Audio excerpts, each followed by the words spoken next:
Hello everyone, I'm Mihao Chen from Tsinghua University. On behalf of the authors, I'm here to present a paper defending against data reconstruction attacks in federated learning, an information theory approach. My presentation will be in 7 parts, and let's first start with the background.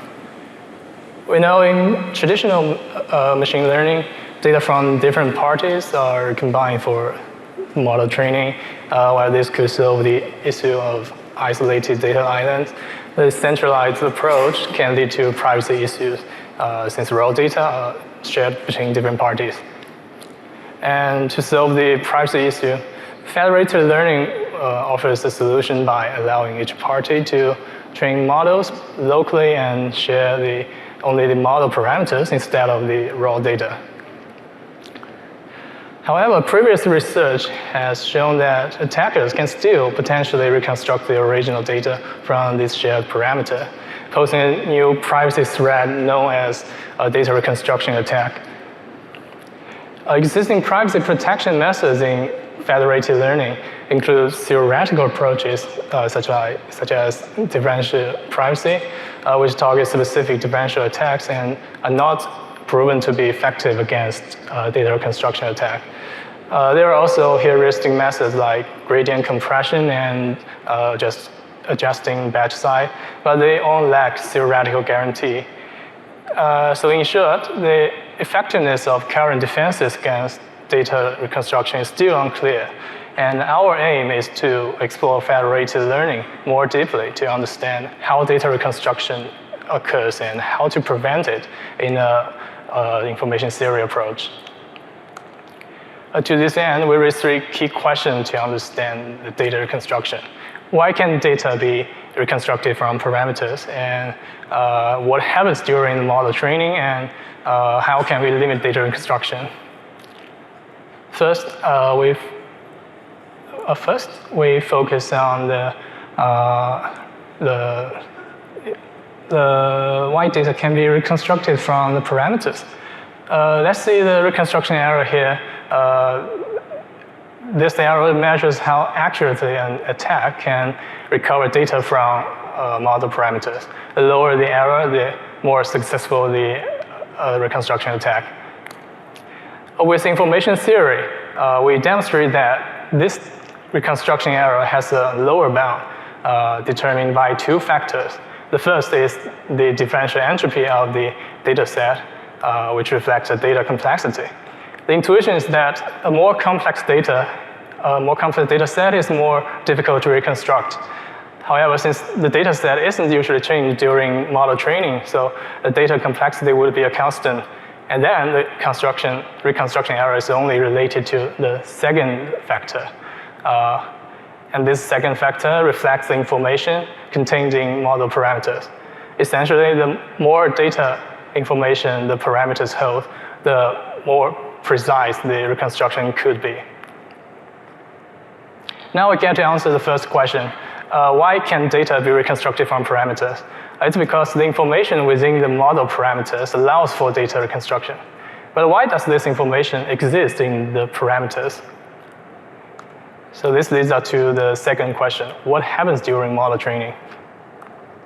Let's first review the federated learning process. In the typical federated learning process, each client trains the model locally and then communicates with the server by exchanging model parameters. As this recurrent process includes multiple optimization steps, it's difficult to analyze the relationship between different variables.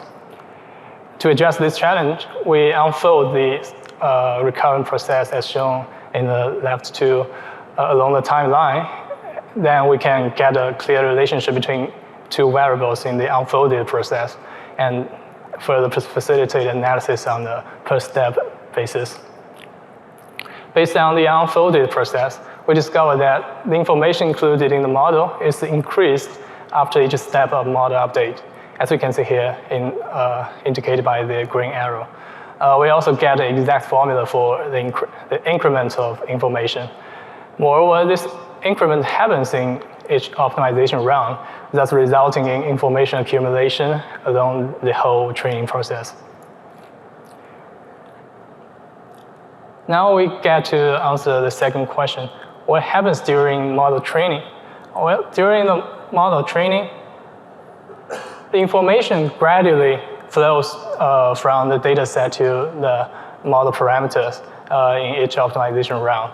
And now comes the question, how much information flows into the model parameters, and how can we limit this process?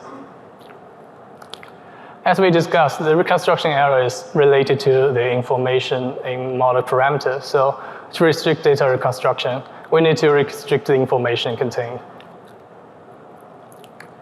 To this end, it is critical to quantify the information increment at each optimization round. Specifically, we add the Gaussian noise to the model parameter so that the original noiseless parameters would be a specific case of the noise-added parameters. Gaussian noise is used because it allows us to analytically determine the upper bound of the information increment. Based on the information theory, we derive the upper bound of the information increment, which can be calculated using the eigenvalues of the covariance matrix of the original noiseless parameters. By setting the upper bound to a threshold kappa, we solve for the sigma of the Gaussian noise to add. Then when adding this noise, we can ensure the information increment remains below this threshold kappa, thus effectively limiting information growth during each optimization round. This approach also allows us to assess how well differential privacy protects against data reconstruction attacks, and offers theoretical support for heuristic methods like compression and adjusting the batch size. In summary, our quantification provides a precise way to measure the effectiveness of these techniques. Ultimately, these findings show that limiting information is a general method to restrict data reconstruction. The answer to our final question, how to limit data reconstruction, is to adjust the noise scale to constrain the accumulated information within model parameters. However, applying our technique in practice presents efficiency challenges.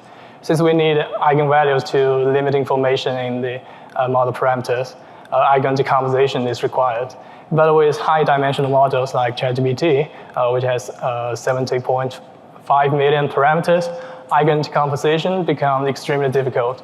Moreover, as the model parameter change with each optimization round during training, recalculating eigenvalues each time is impractical. To address this challenge, we revisit the information increment and find out that it can be a specific type of mutual information that is independent of previous parameter. This aligns with the intuition that the increment of the information at the time t depends solely on the training process at that time t. This allows us to shift the operation from the parameter space to the data space. Instead of adding noise to the parameters, we add noise directly to the data, thus restricting the information increment in a more efficient manner. Compared to the parameter space, the data space is typically low-dimensional and time-invariant. Thus, operating in the data space significantly enhances the efficiency so that we can effectively restrict data reconstruction in practice. We evaluate our method on various data sets using different model architectures. Our results show that a lower threshold of the information increment constraint leads to higher reconstruction errors. And the higher reconstruction errors is the better of the defense. This demonstrates that restricting information increment can effectively limit data reconstruction from model parameters. Furthermore, compared to differential privacy, our method increases reconstruction error by 25% while still keeping the same model accuracy. We also confirmed that operating in the data space significantly improves the efficiency of restricting information increment, making training time independent of the number of parameters. And compared with the state-of-the-art, we can have a 5 times speed up in terms of the training time. So in conclusion, our work highlights that information is central to data reconstruction, with the training process increasing information in the model parameters. Restricting this information increment during training works as a general defense against data reconstruction attacks. That concludes my presentation. Thank you for your attention.